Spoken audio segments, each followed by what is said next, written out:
Hello, everybody, and welcome to Taking Control, the ADHD podcast on rashpixel.fm. I'm Pete Wright, and I'm here with Nikki Kinzer. Hello, Nikki. Hello, Pete Wright. Hello, everyone. Welcome. You're doing okay today. We've had a little bit of a tech support issue, but this is not planetary alignment. This is just today. Your week is actually good. I've had a great week. Great week. This morning, I'm just a little off, because my husband came home last night from being gone all week, and my son is sick this morning, and so I'm letting them sleep. And so everything's just been kind of off. Are they actually sleeping right now? They're still sleeping, and it's 10 o'clock on Friday Pacific Wow. time right now. That's amazing. Right? Yeah. That's so they're tired. Gift.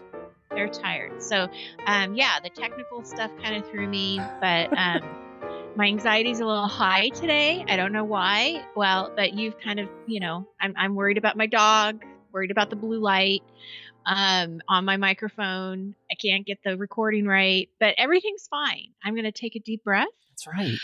And be with you today and talk about passwords.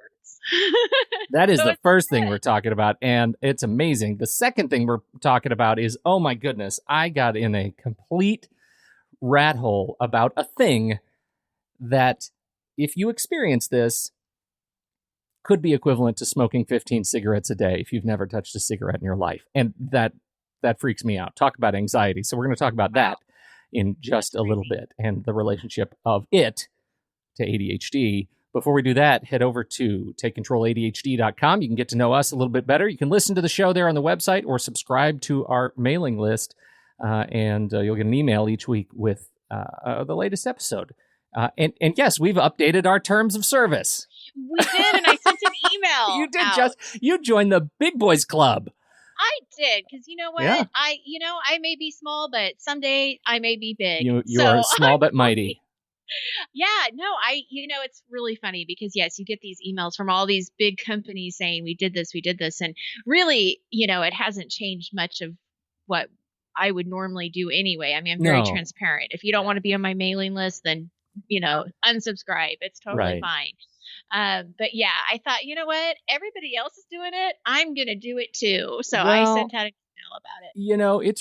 It is really important stuff just to know. And I think that's the important thing. If anything, this sense of sort of industrial transparency is a good thing to know, not just, that we have your email address, but what we do with it, sometimes outside of our control. For example, there is a feature in our mailing software that pops your name up on a map when you open your emails from us. We don't necessarily need that. We don't really want it. It's tracking. We don't care about it, but we have to tell you that it's happening in our terms of service. And so that's really hard. That's kind of a fine line because, it's just default on all of these services, not just the one we use, but all of them. They're doing things that are sort of beyond our control. And so to be able to just sort of say it out loud, this is what we do, this is what we have, we're not going to sell, and you can delete your information at any time. Please do it. Anyway. Well, don't tell them to delete their information. No, they gotta know. Delete. I still want you on my email list. You got to know about promotions and the week. That's right. So don't. But you could, but don't. Special things for those people. But yes, if you really don't want to be, then always. And just in the spirit of completion, the reason everybody is doing that, we do have a question in the chat room, and I'm going to address this because it's timely. Yes. The reason this is happening is because today, as we record this, it's May 25th, and May 25th is a big day because the general data protection regulations have gone into effect today, at midnight. You're in Europe, in the EU, that impacts anybody doing business in the EU. And these regulations define what companies are doing with your data. And that ends up being a big deal because it impacts any company doing business in the EU, even if we're not based in the EU. For example, just this morning, as soon as the regulations went into effect, Facebook and Google were saddled with $8.8 billion in lawsuits for violating GDPR immediately because the policies they put into place, these activist sort of attorneys have said they do not comply with the letter of GDPR. So GDPR is a big deal. It impacts anybody doing business in Europe. We have subscribers on our list that live in Europe. Therefore, we must comply with GDPR or we can be set on. And this is not just like sort of the US can spam law about emailing that is rarely enforced. This is serious. The actual, we can be saddled with a fine that equates to a percentage of total revenue if we violate this. All companies doing business, anybody in Europe. So all of these are because of Europe. And I think it's coming to the U.S. too. California has already taken the lead on this stuff with their state legislation. So we just have to be in compliance. And honestly, we're just being good citizens. So there you go. Yep. This is a tech episode only, sort of, but there you go. There's our first little dipping our toe into tech. Okay. The other thing that you can do, don't forget, head over to patreon.com/the ADHD podcast, and you can join our Patreon support page. We absolutely adore our patrons who, for just a couple of bucks a month, jump in, support us on our goal to actually make this as a show. We have this goal to sort of offset the production costs of this show, and every month, more and more people who have been touched by the ADHD podcast are jumping in to support us to keep going, to make this a long-running show, supporting the ADHD community. We love it. We thank you very, very much, and we look forward to your continued support. Thank you. Okay. Can we talk about passwords? Not yet. Okay. What do you want to talk about? I have just a quick announcement because last week I announced at the end of the show about group coaching. You did. And I had quite a few people actually come onto the waiting list for that. And so I just wanted to make another announcement real quick that if you are interested in summer accountability group coaching, to go to the website, and more information is there about how it's set up, how it works. This week we're going to have enrollment open here pretty quickly. If enrollment is not open when you go into the website, just put your name on the waiting list and I will get back to you with all the details. Yeah. But I just wanted to throw that out there because I was really pleased to see the interest come this week. And so, more the merrier. So if you're interested in that, let me know. Outstanding. Now we can talk about passwords. Let's talk about passwords. So this is just an announcement because you know how much I love the 1Password. You're familiar with my love for the 1Password. So the 1Password, it's not the 1Password. It's just 1Password. And 1Password is an app. It's a password manager. It's a thing that you store your logins inside of this secure vault. So 1Password that you type in and it gives you access to all of your other passwords. There's a shortcut key on your keyboard. So when you go to a website, you can just hit the little shortcut key and it opens your vault and automatically logs you in with this very complex password. So I love 1Password. We've talked about 1Password on the show. Here's the thing. 1Password 7 for Mac was released this last week. If you're a Mac user and a 1Password user, update immediately. And here's why. They have included... part of what they include in 1Password is a service called Watchtower, and Watchtower is a service that allows you to see if your passwords are short or they're too short or they're easily guessable, their dictionary definition, that sort of a thing. And this latest update attaches haveibeenpwned.com, which is a service by a security researcher that actually tracks all of the breaches and allows you to search manually, if you want, your email address to see if your address or email address has been included in one of the myriad data breaches that are going on right now, because of our reliance on cloud data. And so these services that have been hacked, this service, haveibeenpwned.com, will actually tell you whether or not you have been violated. Now, I have a lot of I have 600 passwords in my account. So over the years, I've just got a lot of them. I have, by and large, gone through and made them all unique. All of my passwords are, 12 to 36 characters long. I don't know any of them. They are unique to one another. I don't have to memorize them or anything. They're all encrypted. They exist on my system.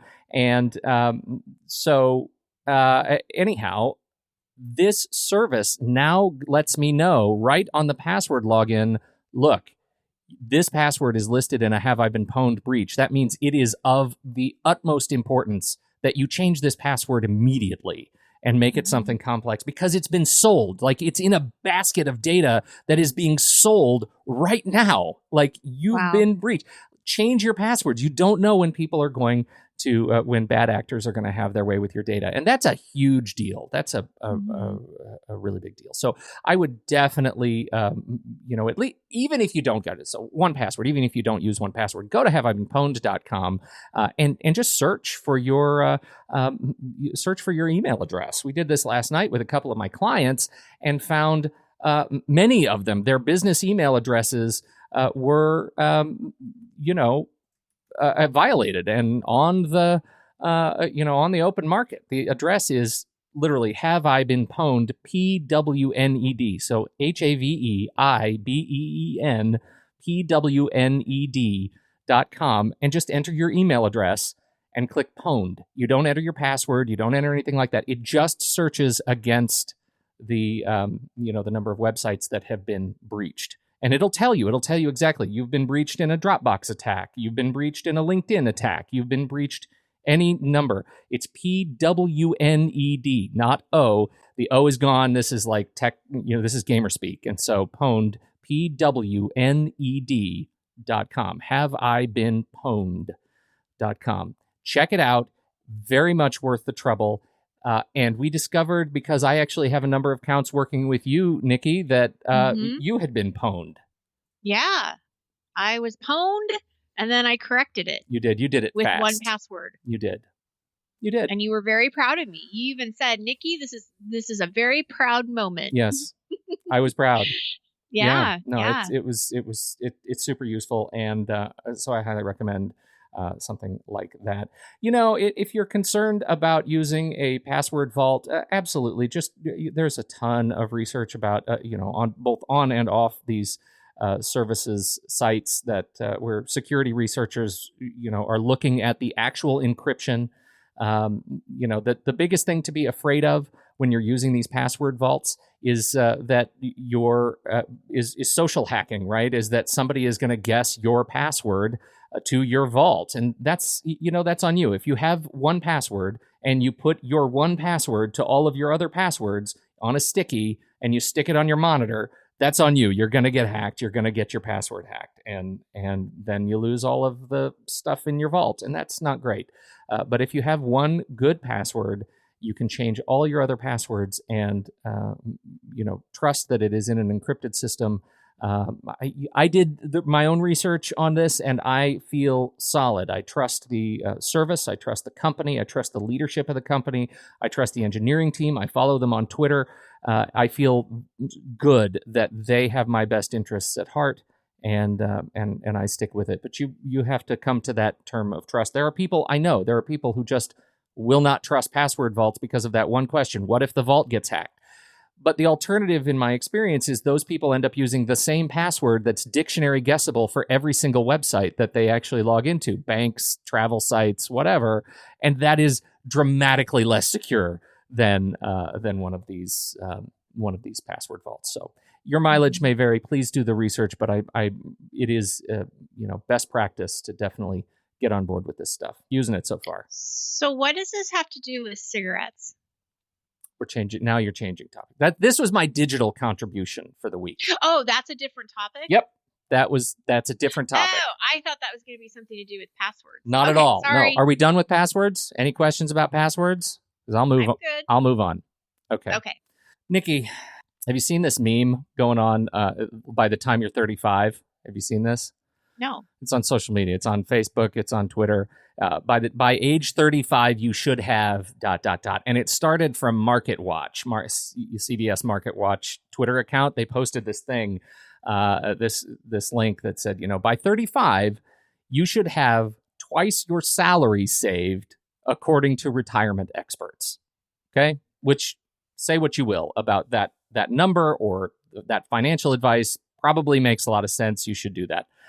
But the internet went crazy. The internet responded, of course, and what started with snarky comments about, how far away many people were from actually having twice their salary saved in this economy, right? It went totally sideways. And so people started responding to Market Watch. By 35, you should realize that most people have no idea what they're doing and will just try to get by in the world. Or by 35, you should have had 2 existential crises at minimum. By 35, you should have at least 3 body pains that come and go with no rhyme or reason and can't be explained by a physician. Right? By 35, you should have a box full of various mystery cables you can't get rid of. That's certainly true. my house. By 35, you should have figured out that 35 isn't that old. That's so true. I like especially when you're 45. Right? That's the one that hit me. It's not that old, and the older I get, the younger 35 seems. It really, yeah, I know. So that really hit me. And that same day, I was reading this meme and getting, exactly the same level of chuckles that you might expect out of a meme like this. Rachel Royer in the chat room, they're in the Facebook group, posts, "Do you normally get a lot more lonely with ADHD?" And left it at that. And that conversation totally spun off the rails pretty quickly. There were some good comments, and then it went into, World of Warcraft's upcoming expansion pack and the number of Discord servers we're all on and Slack servers, which is all super impressive. But I kept coming back to this, like day after day. Does this question have legs? Because I've heard people talk about it, and I had never researched it myself. And I think it does. I think it does have legs. But that's based on my own experience, and my experience says that, well, my bucket list is overflowing and I have these great experiences and accomplishments and things I'm proud of. I move in and out of feelings of connection, right? And in spite of a loving family and a partner, and it's really too easy to feel disconnected from the rest of the world and from friends and colleagues and to become profoundly lonely. And so how is this connected to ADHD? Well, I don't know, but Ned Hallowell seems to agree. He has written about it in his own work, and he in fact codified it in his 7 Habits of Highly Effective ADHD Adults. And I won't go through all 7, but numbers 5 and 6 are, I think, important. Ask for and heed advice from people you trust and ignore the dream breakers and finger waggers. And number 6, make sure you keep up regular contact with a few close friends. Yeah, well, if Ned says it, we should probably listen to it. So then... I agree. Right? So then I stumbled on this book from Dr. Robert Brooks, and the book is called Reflections on Mortality, Insights into Meaningful Living. And I have to share this passage, so bear with me just a little bit while I read a bit. Dr. Vivek Murthy, former U.S. Surgeon General, was interviewed by Felice Freyer for an article that appeared last month in the Boston Globe. Murthy highlighted a condition that he believes is more prevalent than many people realize and represents a major health issue, including a heightened risk for cardiovascular disease and chronic illness. He noted that its effect on mortality was similar to smoking 15 cigarettes a day. What is this condition that is so injurious to our health? Loneliness. In the interview with Freyer, Murthy asserted that loneliness, quote, places the body in a chronic stress state and increases inflammation levels. Essentially, that data is telling us that loneliness kills. Murthy recently published a thought-provoking article in the Harvard Business Review examining the presence and impact of loneliness in the workplace. He defined loneliness as the subjective feeling of having inadequate social connections, and noted rates of loneliness have doubled since the 1980s and affected people of all ages and socioeconomic backgrounds across the country. How does that hit you? Makes me sad. Yeah, that is the saddest face. I cut back to your camera and your face was so sad. I am. I'm really sad. That makes me sad. Yeah.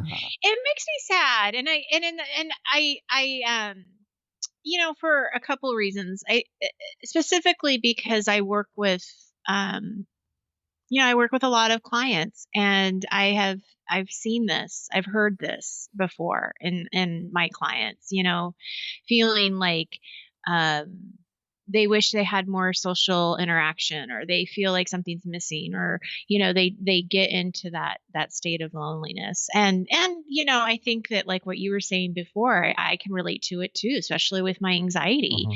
And probably are more sad about it today because my anxiety is high today right now. So yeah, it just makes me feel sad, and I don't know. I have to sit with this, I think, for a minute. It's worth sitting with it, and it's one of those sort of catch-22 issues. But there are a couple of things that stood out to me. Number one is that because of the way loneliness sort of manifests, right, the subjective feeling of having inadequate social connections, if you feel lonely, you are lonely, right? It doesn't matter if there are people around you, if you are part of a loving family. If you feel lonely, that is your experience. That is really important, because so many people, like the response is, oh gosh, you're lonely, you need to meet more people, right? You need to have more friends or join more groups or get out more. If you are in a state of profound loneliness, you're in a state of illness, right? This is a sickness, and you are not capable of exerting the will, the institutional, constitutional will to join groups and go make friends. You can't do that. You are profoundly misunderstood. That's likely where it comes from. And that gets back to my connection to ADHD. And I think, other conditions that manifest in this one potential outcome, which is ADHD is a condition in which you already feel massively misunderstood by the world. Right. That is an isolationist experience. That is an experience that puts you in the corner. That's the Dirty Dancing. Baby is in the corner, right? Right. We don't want to put Baby in the corner.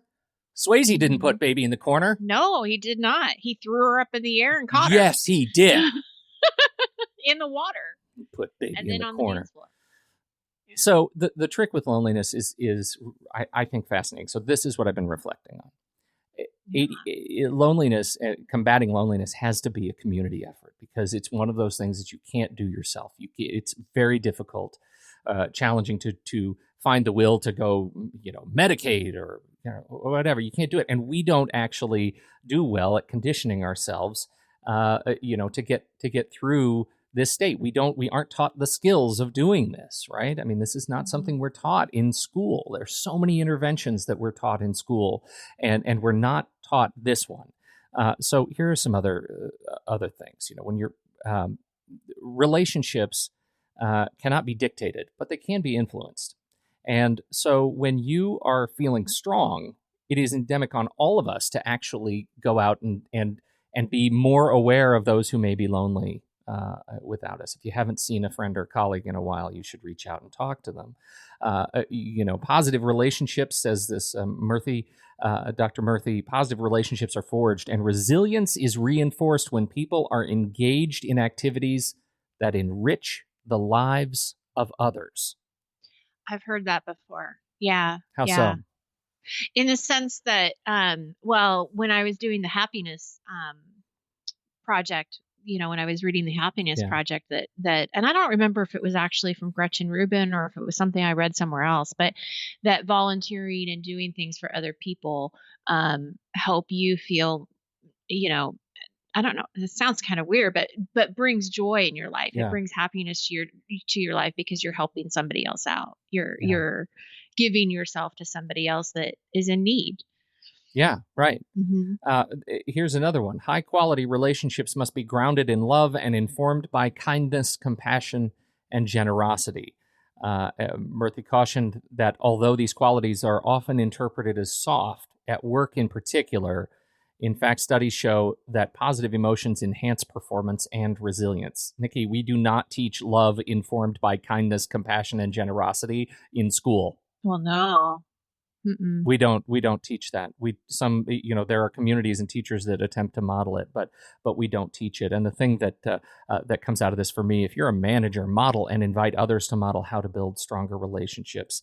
It seems counterintuitive to assist others who are feeling lonely, to ask those people, the lonely people, to help other people feel less lonely. But you know what? That experience helps build a connection that's mutually affirming, right? That is something that helps defeat the cycle of loneliness. And you have to be more aware of that.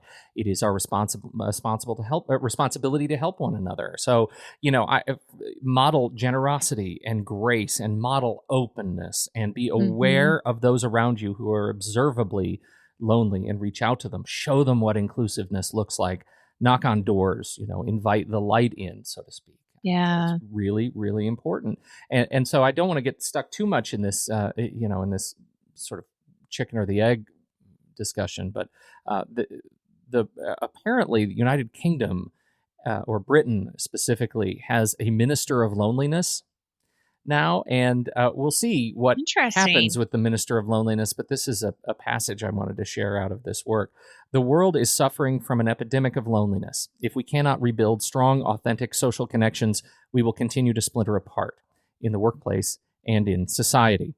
Instead of coming together to take on the great challenges before us, we will retreat to our corners, angry, sick, and alone.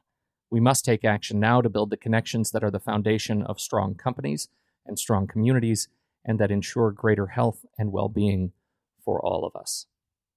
Mm-hmm. That's Amen to that. right. So I think that it's for me this whole concept is pretty powerful, and I've been really reflecting on it this week. And I think I think the questions that come out of a discussion about loneliness for me, what happens, how it spirals into sort of depressive cycles, and how it is in fact cyclical, and how it is in fact related directly to, for me, and speaking about ADHD, related to, my projects, and feeling misunderstood about my projects, and feeling like I'm not moving in the right direction, or that things are too slow. These are things that loneliness perpetuates itself. When you Right. start feeling alone, you become more and more lonely, and it's the same old saw. You need to be able to think about building the relationships when you are feeling strong, so that those people are the ones who can help you get out of it when you're feeling weak. That's my thought for the day.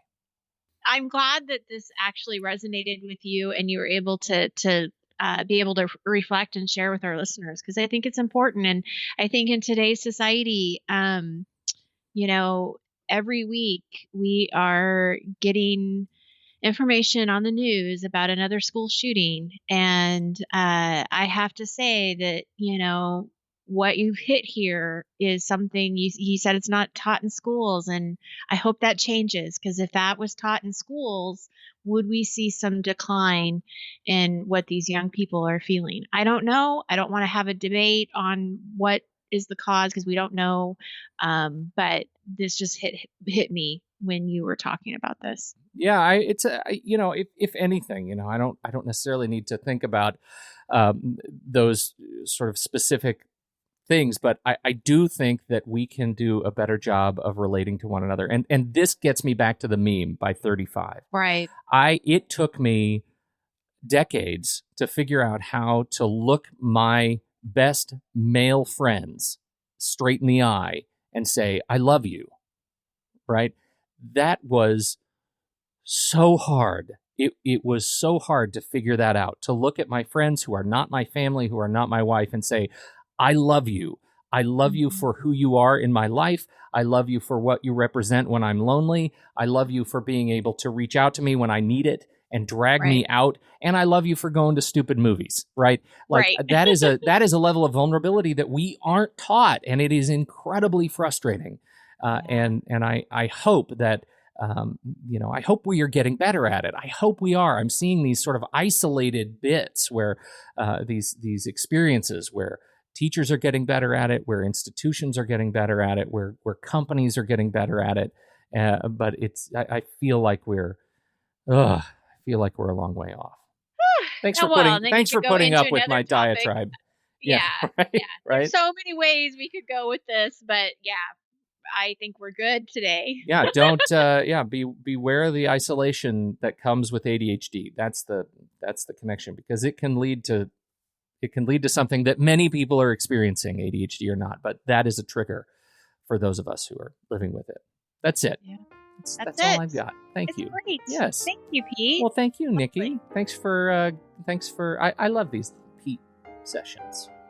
I like to drive these sessions. So change your passwords, everybody. Change your passwords and don't smoke. And get connected. But mostly passwords and smoking.